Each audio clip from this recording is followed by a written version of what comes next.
ve eriterek tıkanıklığı açmış oluyor. Yani pet olur bu, çocuk bezi olur. Bu şekilde eriterek arkadaşlar.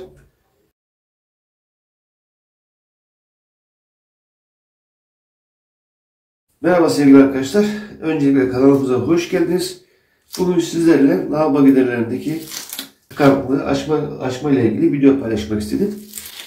Öncelikle tıkalı bir lavabomuzda yapmamız gereken ilk işlemler, yani giderde mi tıkanıklık var yoksa sifonda mı tıkanıklık var onu görmek için bunu sökmemiz gerekiyor arkadaşlar. Zaten bunun içinde varsa eğer tıkanıklık, bunu komple değiştirmek daha faydalı olur. Suyu açalım.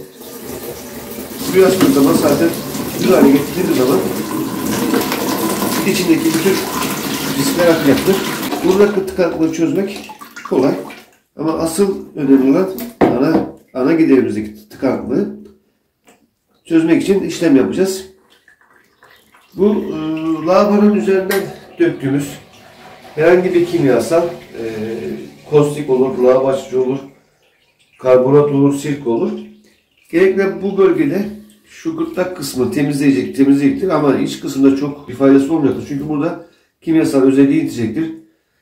Kostik sıcak su döktüğümüz zaman burada biraz soğumaya geçecektir. O yüzden en garantili yöntem bu bölgeden uygulamak arkadaşlar. Buradaki takoz contayı sökmemiz gerekiyor. Söküp 90'lık dirseğimizi, 90'a 50 dirseğimizi yerleştiriyoruz. Yerleştikten sonra lavabo açıcı kimyasallar, farklı ürünler var muhakkak. Arkadaşlar uygulama yapmadan önce koruyucu eldivenimizi giymemiz lazım. Maskemizi takmamız lazım. Ve mümkünse gözlük de kullanmak lazım. Koruyucu iş gözlüğü. Herhangi bir farklı bir kimyasala kesinlikle kullanmayın. Önceden kullandığınız bir kimyasal varsa ondan sonra farklı bir kimyasal kesinlikle dökmeyin. İçeride kırıntısı kalmıştır. Bu tehlikelidir, patlamaya yol açabilir. Bu önemli bir husus. Bir de uygulama yaparken yavaş yavaş uygulama yapmak gerekiyor. Kimyasalımızı açalım. Koruyucu kısmında şöyle komple açmaya gerek yok arkadaşlar. Çünkü azar azar yapacağız. Şuradan hava alma deliğini yapıp en büyük giderlerde en büyük tıkanıklığa sebep olan giderlerde en büyük tıkanıklığa sebep olan verilmesi zor olan materyallerden bir tanesi de ıslak mendil arkadaşlar. Şöyle ıslak mendili koyayım. Kimyasallar testini yapacağız.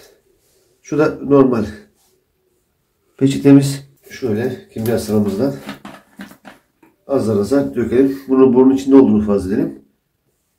Şöyle döktük.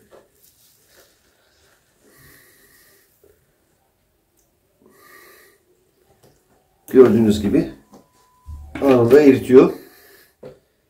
Plastiğe zarar vermiyor. Plastik buraya.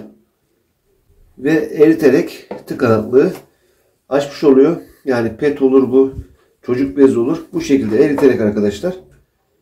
Oraya zarar vermeden, çünkü plastik materyaller kesinlikle zarar vermiyor. Biraz sıcaklık var. Ama içeriğinde bulunan her türlü materyali eritiyor. Şimdi hep beraber tesisatta kimyasalımızı uygulamaya geçelim. Uygulama yaparken kesinlikle solumayın. Açık yani kapıları, pencereleri açarak, havalandırması varsa havalandırması çalıştırarak yapmamız gerekiyor. Şimdi şöyle yavaş yavaş döküyoruz.